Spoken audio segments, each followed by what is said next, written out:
met during the campaign, and I gotta go. Welcome back, Sarah. I'm happy to he believes we must make our schools a much harder target for attackers. We must protect the rights of law-abiding Americans while keeping guns out of the hands of those who pose a danger to themselves and society. And we must create a culture that cherishes life and human dignity, condemning violence rather than glorifying it. The President will not rest until these goals are achieved.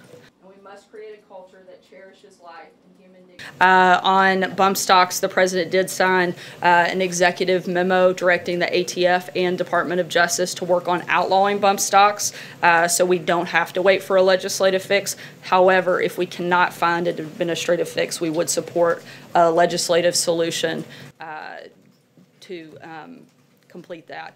In terms of the concept, there's still support for that, but how it would be implemented and what that might look like is still very much part of the discussion. Shannon. Does the President believe that background checks should apply to gun shows and internet sales? The President believes that we should look at strengthening background checks, and we're looking at all of the different ways to do that and haven't made a final determination on what that should look like. I do think that will be certainly a large part of the conversation that takes place later this week when he visits with lawmakers.